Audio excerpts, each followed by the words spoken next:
একসময় অত্যন্ত প্রতাপশালী ছিলেন সাবেক ৫ সচিব।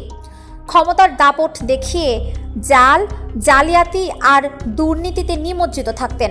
সে সময় তারা এতটাই বেপরোয়া ছিলেন যে মুক্তিযোদ্ধা না হয়েও চাকরিতে থাকার সময় নিজেদের নামে বানিয়েছিলেন ভুয়া সনদ। স্বাভাবিকভাবেই প্রশ্ন উঠছে, দুর্নীতি ও জালিয়াতিতে জড়ানো সেই সব সাবেক কর্মকর্তারা এখন কোথায় আছেন, কি করছেন তারা? ২০১৪ সালের ঘটনা। হঠাৎ করে সামনে আসে মুক্তিযোদ্ধার ভুয়া সনদ নিয়ে বসে আছেন প্রজাতন্ত্রের ৫ কর্মকর্তা। ওই কর্মকর্তারা প্রত্যেকেই ছিলেন অত্যন্ত প্রভাবশালী, আর সেই দলের হোতা ছিলেন প্রধানমন্ত্রীর কার্যালয়ের সাবেক সচিব মোল্লা ওয়াহিদুজ্জামান। একসময় প্রতিমন্ত্রীর মর্যাদায় ছিলেন বেসরকারীকরণ কমিশনের চেয়ারম্যান। মোল্লা ওয়াহিদুজ্জামানের সঙ্গে সনদ বাতিল হওয়া বাকি ৪ জন হলেন সাবেক স্বাস্থ্য সচিব মিয়াজউদ্দিন মিয়া, সাবেক মুক্তিযুদ্ধ বিষয়ক সচিব KH মাসুদ সিদ্দিকী, পিএসসির সাবেক সচিব AKM আমির হোসেন এবং মুক্তিযুদ্ধ বিষয়ক মন্ত্রণালয়ের সাবেক যুগ্ম সচিব আবুল কাশেম তালুকদার। ওই ঘটনা নিয়ে তখন হইচই পড়ে গিয়েছিল। জাল সনদের বিষয় সামনে আসার পরই অনুসন্ধানে নামে দুদক। সচিবদের জালিয়াতির সত্যতা খুঁজে পান তদন্ত কর্মকর্তারা। এরপর জনপ্রশাসন মন্ত্রণালয়ে চিঠি পাঠায় দুদক। ওই চিঠিতে বলা হয়, প্রশাসনের এই শীর্ষ কর্মকর্তারা মুক্তিযোদ্ধা না হওয়া সত্ত্বেও মুক্তিযোদ্ধা সনদ নিয়েছেন। তারা সরকারি নির্দেশনা, পরিপত্র ও আইন অমান্য করে অসদাচরণ করেছেন। ওই কর্মকর্তাদের সনদ বাতিলের পাশাপাশি তাদের বিরুদ্ধে আইনি ব্যবস্থা নেওয়ারও সুপারিশ করেছে দুদক।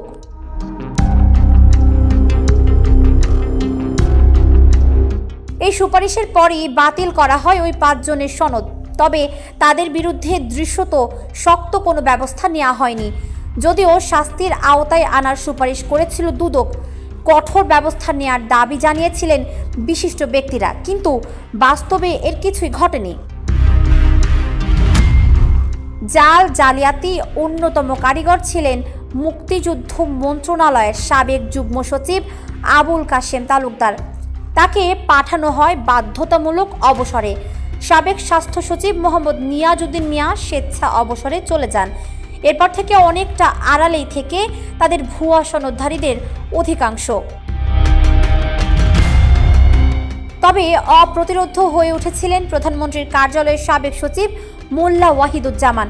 অবসরে যাওয়ার পরও ভিআইপি প্রোটোকল নিয়ে চলাফেরা করতেন তিনি। রাজধানীতে তার রয়েছে বাড়ি, ফ্ল্যাট ও একাধিক জমি।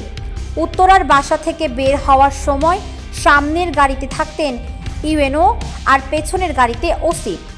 মোল্লা ওয়াহিদের বহনকারী গাড়ি চলত সাইরেন বাজিয়ে। সনদ জালিয়াতির এই হোতার গ্রামের বাড়ি নরসিংদীর মনোহরদী উপজেলার হাতিরদিয়া গ্রামে। সেখানে গড়ে তুলেছেন সুরম্য প্রাসাদ।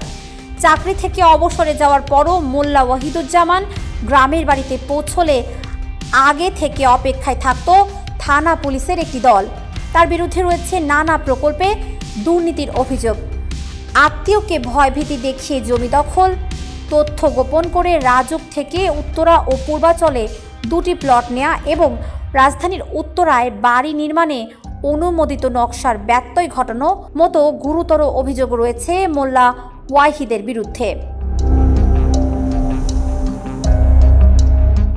বিসিএস প্রশাসনের 81 ব্যাচের সাবেক এই কর্মকর্তার প্রভাব এতটাই ছিল যে দুদক সনদ বাতিলের সুপারিশ করলেও বেশ কিছুদিন আটকে রেখেছিলেন তিনি।